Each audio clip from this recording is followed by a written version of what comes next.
Hello दोस्तों, राधे राधे। दोस्तों, आज बात करेंगे बिस्तर पर नाम जप करने से पुण्य नष्ट क्यों हो जाते हैं। तो दोस्तों, तो आपका पहला चिंतन क्या होता है कि क्या मंत्र होता है? भगवान का नाम प्रियालाल आते हैं। आपके चिंतन में क्या आता है? चिंतन, पहला चिंतन, अगर आप पहला चिंतन प्रभु है तो शरणागति पुष्ट हो रही है। और सो के उठ के अगर प्रभु तो नहीं तो शरणागत नहीं। पहला लक्षण जो होता है, हमें लगता है कि आप लोग अनमोल किए हुए होंगे, अनमोल किए हुए हैं। शरणागत है कि आप जब सो के उठें तो अपना मंत्र चल रहा है, नाम चल रहा है, चतुरासी जो भी कोई पद चल रहा है, तो चिंतन चल रहा है, राधा राधा राधा, चलो जल्दी स्नान करके फिर सत्संग में चलना है। मतलब एक भगवती चिंतन में लगन है कि ये दूसरी कोटि का चिंतन होगा। और फिर ऐसा पहला चिंतन श्री जी का, जैसे ऐसा होता है कि आप लोग देखिए कि आप सो के उठे हैं, आपका चिंतन श्री जी का चालू है या जो भी है, तो पक्का मतलब आपका जो मन है वो भक्ति में, लोग आप देख लीजिएगा कि अगर ऐसा है तो उसका परिणाम जो है निश्चित ही निर्भयता, निरंकुशता, निश्चित जागृत हो जाएगी ये। और उसी का प्रातःकालीन उठने पर चिंतन चलेगा। जो शयन के समय एक चिंतन करते हुए सोया जाए या सुषुप्त के समय मतलब बिल्कुल ठीक वही अवस्था, अगर आपको चिंतन कर रहे हैं, जागते ही वही चिंतन आएगा ये। और अगर जीवन भर भजन किया तो मरते दम तक वही चिंतन आएगा पक्का। आप जागते समय ऐसे, मरते समय या जो भी है, भक्त जो है निश्चिंत हो जाता है। शरणागत, पहला शरणागति की जांच करो। हृदय में भगवान का निरंतर चिंतन, प्रभु का निरंतर भजन। और अगर नहीं हो पा रहा है तो किसी अन्य का आश्रय लिए हो, वस्तु का, व्यक्ति का, स्थान का, भोग का, तो लिख के रख लो दिमाग में चाहे कागज पर। और आश्रय है जो बिना शरणागति पुष्ट नहीं होती। अगर ईमानदारी से छोड़ दो तो भगवान फिर कहते हैं कि जो मेरा होता मैं उसका, और ऑपरेशन होगा, शायद ही सह ना पाओ, लेकिन शरणागत छोड़ोगे नहीं। वचन से भी शरणागत और आप छोड़ोगे नहीं तो उसका स्वभाव हम आपको बता दें कि हर जो भी है बेहतरीन होकर होता है। हमारे प्रभु ऑपरेशन होश इंजेक्शन लगाते हैं, पहला होश का इंजेक्शन पूरी चेतना और ऑपरेशन करते हैं, क्योंकि जड़ से मिटाना है उस रोग को। इसीलिए निरंतर भजन क्यों नहीं होता? इसका उत्तर है आपका कोई अन्य आश्रय है। कोई भी व्यक्ति, वस्तु, स्थान, पदार्थ, पद कुछ है जिसको तुम भजन से भी अधिक मानते हो, प्रभु से भी अधिक मानते हो, इसलिए आपका भजन नहीं होता। जो शरणागत है, भजन करना नहीं, पहला भजन है चलना, प्रशिक्षण होती है, बोलना स्तोत्र होता है और सोना समाधि होती है, भोजन पाना यज्ञ होती है, हर चेष्टा उसकी भजन होती है। और दूसरा जो है वो अपने प्रभु से कुछ ना चाहे, यहाँ तक कि मोक्ष भी ना चाहे। क्यों चाहे? क्या आप जानते हैं कि क्या करना है? सर्वज्ञ हो, जो चाहे करो, हम राजी हैं। पहला निरंतर भगवान का भजन, दूसरा अपने प्रभु से कोई भी मांग ना रखना, बिना शर्त रखना। शर्त होता है तो वहां पर प्रेम नहीं होता, और प्रेम में कोई शर्त नहीं होती, सौदेबाजी नहीं होती। प्रेम में सौदेबाजी नहीं होती, सौदेबाजी प्रेम नहीं होता है, पक्की बात।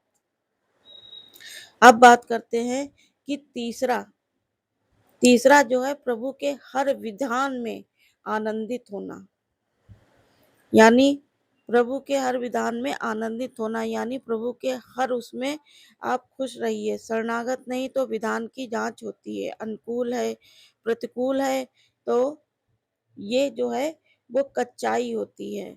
शरणागति से भरा भरा हो जाता है, शोकित हो जाता है, इधर उधर डगमगा के आश्रय लेने लगता है, हर विधान उनका मंगलमय आश्रय लेने लगता है, हर विधान जो होता है वो किसी भगवान या विधान में विरोध भाव ना रखें करना।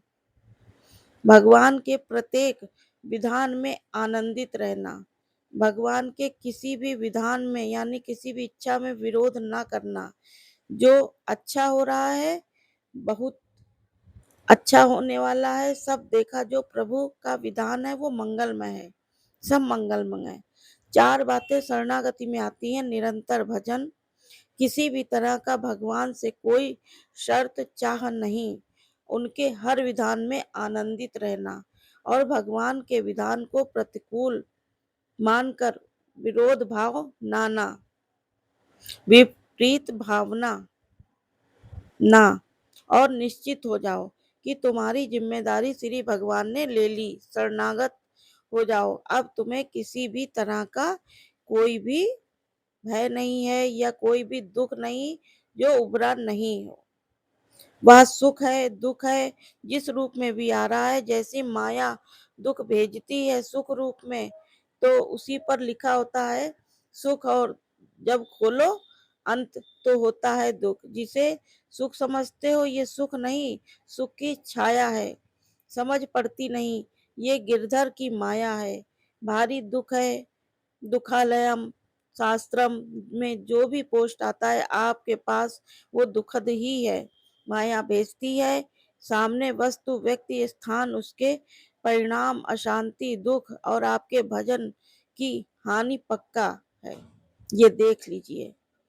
जन्म भर भगवान के साथ अर्जुन जी रहे समय, लेकिन गीता का उपदेश प्रारंभ हुआ शिष्याद साधितम प्रपत्रम, प्रतत्र से ही ज्ञान की जो उत्पत्ति होती है, और जो भगवान की शरणागति, उसी से शुद्ध ज्ञान होता है। जब तक भगवान अंदर बैठे हैं ज्ञान प्रकाशित नहीं करेंगे। जैसे अर्जुन जी के साथ में रहते हुए गीता का उपदेश कब दिया? जब अर्जुन ने कहा कि शिष्य साधिमाम प्रचनम, मैं आपका शिष्य हूँ, आपके शरणागत हूँ, आप मुझे ज्ञान, भगवान यानी गीता का ज्ञान का फल क्या है? बोले नष्टो मोहा स्मृति बर्दाश्ता, मोह का नाश हो गया, स्मृति जागृत हो गई, आपके कृपा प्रसाद से ही गोविंद है, अचित है। इसी प्रकार हमारे अंदर भी सब ज्ञान जागृत हो जाएगा। पहले हम भगवान की शरणागत ले, तम प्रपत्रम, तब भगवान का सर्व समर्पण भाव ही सब दिव्यताएं जागृत करता है, और भगवान के प्रति जितना समर्पित होते जाओगे उतना ही दिव्य ज्ञान आपको होता चला जाएगा। जो चीजें आपकी दुर्गति करने वाली थी वह सब भस्म होती चली जाएंगी, और जो कुछ भी नष्ट होने लगे तो उसका शोभ मत करना, वो नष्ट होना जरूरी था।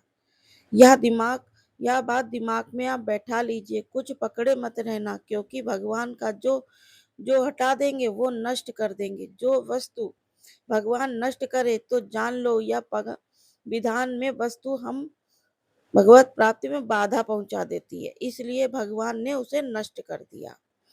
तो दोस्तों, भगवान को समर्पित वस्तु के नष्ट हो जाने से तुम्हें क्यों जलन है? क्योंकि तुमने तो भगवान को अपना सर्वस्त्र मानकर समर्पित कर दिया है खुद को। तो तुम्हारे पास अपना कहलाने के लिए सिर्फ भगवान है, और भगवान की सब वस्तु है, जो चाहे हटा ले और जो चाहे रख ले। इस पर विचार करो दोस्तों, आप राजी हो शरणागत के लिए?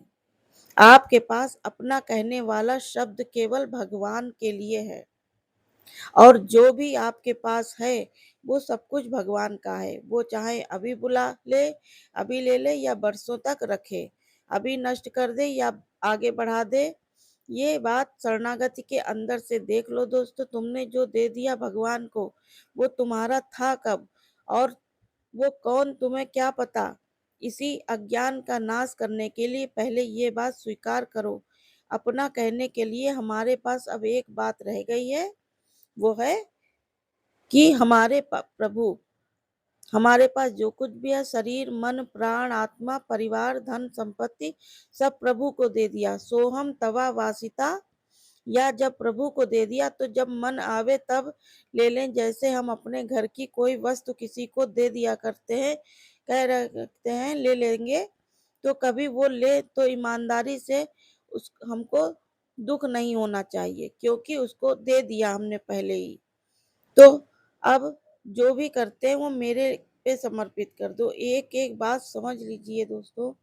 यहाँ यत करो कहा गया है कि ये करो ऐसा नहीं है। तुमसे जो भी हो रहा है भगवान को समर्पित करो। पहला काम कि हम शरण में जा रहे हैं, सर्वधम परितम, हम भगवान की शरण की तरफ यात्रा कर रहे हैं।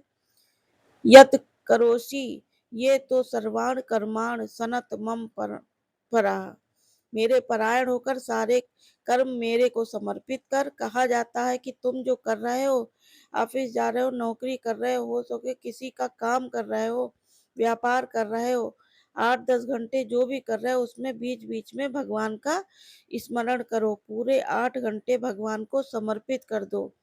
कितना बढ़िया साधना बन रही। जब भगवान को समर्पित करने की बात रहेगी, स्मृति रहेगी, तो भगवान की यत करोषि जो है, तुम सारे के सारे कार्य मेरे को समर्पित कर दो।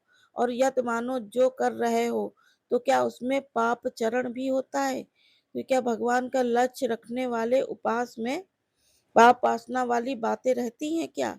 इसका मतलब सत्संग सुना नहीं, इसका मतलब सत्मार्ग में अभी तुम्हारा प्रवेश हुआ ही नहीं, नहीं तो प्रश्न ही नहीं उठता। भगवान मार्ग में चलने वाले का कदम कुमार्ग में चला जाएगा। भूल भूल ना जाए कुमाऊं पाऊ। छोटी मोटी अगर कोई भी त्रुटि या गलती हो जाती है, उसका पश्चाताप अग्नि में भस्म हो जाता है। तो भगवान को समर्पित गंदे आचरण नहीं करना, वो प्रार्थना करना कि भगवान यह त्रुटि हो गई है हमारे साथ, इसको संभाल दो। बस की बात जो भी है इस तरह प्रार्थना पूर्वक समर्पित करो। यत करो, यत्सी करो।